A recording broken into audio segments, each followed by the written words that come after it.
Good morning friends.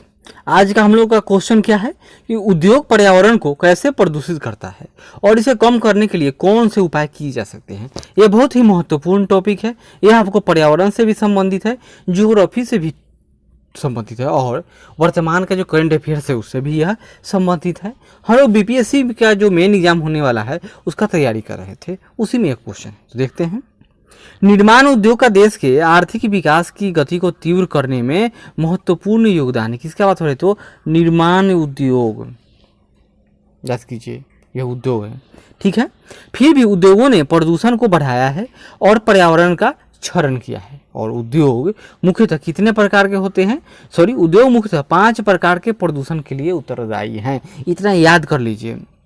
पहला वायु प्रदूषण, जल प्रदूषण, तापीय थर्मल पोल्यूशन होगा। चौथा भूमि प्रदूषण और पांचवा ध्वनि प्रदूषण होता है। इन पांचों के बारे में हम लोग थोड़ा थोड़ा जान लेते हैं। वायु प्रदूषण, इसको तो हर कोई जानता है कि अधिक अनुपात में अनचाही गैसों का की विद्यमानता, यानी अगर कोई हम लोग गैस जो न चाह रहे हैं, जो मानव के प्रतिकूल हो, जो जीव जंतु और पर्यावरण के प्रतिकूल हो, और उस गैस का जो अनुपात है वह बढ़ जाए तो क्या होगा? पर्यावरण में खतरा उत्पन्न हो जाएगा। जैसे सल्फर डाइऑक्साइड तथा कार्बन मोनोऑक्साइड वायु प्रदूषण का कारण है। दूसरा, वायु में निलंबित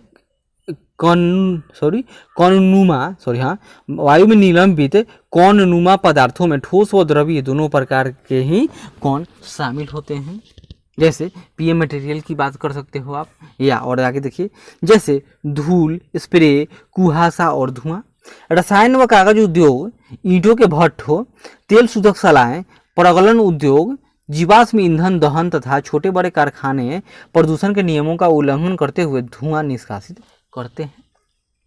जहरीली गैसों का रिसाव बहुत भयानक तथा दूरगामी प्रभावों वाला होता है। हाल ही में स्टायरीन गैस का रिसाव कहाँ हो गया था? तो विशाखापट्टनम में जो एलजी पॉलीमर्स था उसके कारखाने में हो गया था। कितने लोग उसमें मर गए।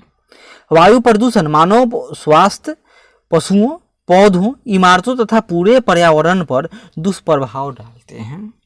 कौन? वायु प्रदूषण देख लिए। आगे देखते हैं। दूसरा है जल प्रदूषण। यह उद्योगों द्वारा कार्बनिक तथा अकार्बनिक अपशिष्ट पदार्थों के नदी में छोड़ने से जल प्रदूषण फैलता है। जल प्रदूषण के प्रमुख कारक क्या होगा? कागज, लुगदी, रसायन, वस्त्र तथा रंगाई उद्योग, तेल शोधन शालाएं, चमड़ा उद्योग तथा इलेक्ट्रोप्लेटिंग उद्योग जो रंग, अपमार्जक, अम्ल, लवण तथा भारी वस्तुएं जैसे शीशा, पारा, कीटनाशक, उर्वरक, कार्बन, प्लास्टिक और रबर सहित कृत्रिम रसायन आदि जल में वाहित करते हैं। ये सब क्या है? तो जल प्रदूषण के कारक हैं लोग। भारत के मुख्य अपशिष्ट पदार्थों में फ्लाई ऐश, ये कहाँ से मिलेगा? थर्मल पावर में जब कोयला जलता है उसकी जो चिमनी से जो धुआं निकलती है उसके साथ साथ यह फ्लाई ऐश भी निकलता है। फोस्फो, जिप्सम, लोहा इस्पात की अशुद्धियां आदि सब जल को प्रदूषित कर रही हैं। तीसरा, तापीय प्रदूषण। जब कारखानों तथा ताप घरों से गर्म जल को बिना ठंडा किए ही नदियों तथा तालाबों में छोड़ दिया जाता है, जो जल में तापीय प्रदूषण का कारक बनता है। परमाणु ऊर्जा संयंत्रों से अपशिष्ट व परमाणु शस्त्र उत्पादक कारखानों से कैंसर, जन्मजात विकार तथा अकाल प्रसव जैसी बीमारियां उत्पन्न होती हैं। चौथा, भूमि प्रदूषण। मलबे का ढेर, विशेषकर कांच, हानिकारक रसायन, औद्योगिक बहाव, पैकिंग, लवण तथा कूड़ा करकट मिट्टी को अनुपजाऊ बना देता है। और यह कूड़ा करकट कभी कभी लोगों के ऊपर गिर जाएंगे तो लोग भी मर जाते हैं। जैसे दिल्ली में बार बार होता है कि शाहजहां ने क्या बनाया? तो शाहजहां ने लाल किला बनाया। कुतुबुद्दीन ऐबक और इल्तुतमिश इन लोगों ने क्या बनाया? तो कुतुब मीनार बनाया। शाहजहां आगरा में क्या बनाया? ताजमहल बनाया। इसी तरह कहा जाता है कि वर्तमान की जो केजरीवाल सरकार है इसने क्या किया? तो कचरे का ढेर बना दिया। ये क्यों चर्चा में आया था? क्योंकि जो कचरे का पहाड़ था यह कुतुब मीनार की जो ऊंचाई है उससे भी यह अधिक ऊंचा हो गया था। और हाल ही कुछ दिन पहले यह जो कचरे का पहाड़ था ढह गया था, जिससे 2 बच्चों की मौत हो गई थी। वर्षा जल के साथ ये प्रदूषक भूमि से रिश्ते हुए भूमिगत जल तक पहुंच जाते हैं और उसे भी ये प्रदूषित कर देते हैं। और 5वां है ध्वनि प्रदूषण। ध्वनि प्रदूषण से क्या होगा? तो खीनता तथा उत्तेजना ही नहीं वरन श्रवण, सुनने की शक्ति, अक्षमता, हृदय गति, रक्तचाप तथा अन्य कायिक व्यथाएं उत्पन्न हो जाती हैं, बढ़ जाती हैं। अनचाही ध्वनि उत्तेजना व मानसिक चिंता का स्रोत है। औद्योगिक तथा निर्माण कार्य, कारखानों के उपकरण, जनरेटर, लकड़ी चीरने के कारखाने, गैस यांत्रिक तथा विद्युत ड्रिल भी अधिक ध्वनि उत्पन्न करते हैं। हवाई जहाज, मिसाइल प्रक्षेपण, बहुत तरह के काम हैं जो अनचाही ध्वनि उत्पन्न करते हैं और ये अभूतपूर्व ध्वनि का उत्सर्जन करते हैं। मनुष्य अपनी बुद्धिमत्ता तथा वैज्ञानिक तरीकों को अपनाकर उद्योगों तथा द्वारा होने वाले प्रदूषण को कम कर सकता है। इसके लिए एक योजना बनाने की आवश्यकता है और उसके लिए कुछ उपाय भी कर सकते हैं। जैसे यहाँ देखिए, उद्योगों को निर्धारित क्षेत्र में स्थापित करें, एक सेक्टर बना दे कि भाई यहीं तक उद्योग स्थापित होंगे। उसके बाद एक बफर जोन रहेगा, यहाँ पर पेड़ पौधे बहुत अधिक मात्रा में उपजाए जाए और उसके बाद यहाँ पर रिहायशी इलाके बनाए जाए।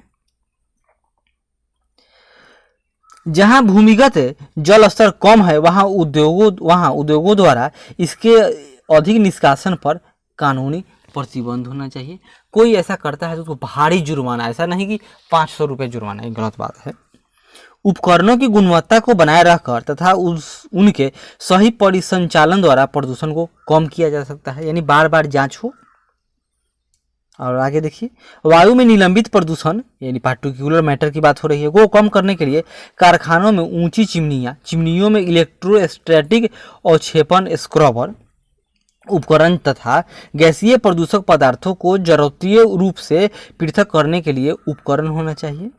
कारखानों में कोयले की अपेक्षा तेल व गैस के प्रयोग से धुएं के निष्कासन में कमी लाई जा सकती है। मशीनों व उपकरणों का प्रयोग किया जा सकता है तथा जनरेटरों में साइलेंसर लगाया जा सकता है। ध्वनि अवशोषित करने वाले उपकरणों के इस्तेमाल के साथ कानों पर शोर नियंत्रण उपकरण भी पहनने चाहिए। सतत पोषणीय विकास की चुनौतियों के लिए पर्यावरणीय संचेतना से युक्त आर्थिक विकास की जरूरत है। अतः हम क्या कहेंगे कि उपयुक्त उपायों पर अमल करने पर निश्चय ही पर्यावरण प्रदूषण पर रोक लगाई जा सकती है। पर्यावरण पृथ्वी का कवच है, अतः इसकी सुरक्षा करना मनुष्य का कर्तव्य बनता है, क्योंकि इस पृथ्वी पर मनुष्य ही चेतनशील प्राणी है, साथ ही उन्हीं के द्वारा प्रदूषण फैलाया जा रहा है। ऐसा नहीं कि जो जीव जंतु हैं या पेड़ पौधे यही प्रदूषण फैला रहे हैं, नहीं, प्रदूषण फैलाने का सिर्फ और सिर्फ कौन जिम्मेवार है, तो सिर्फ और सिर्फ यह मानव का किया धरा है। अतः यह इसकी जिम्मेवारी, नैतिक जिम्मेवारी किसकी है?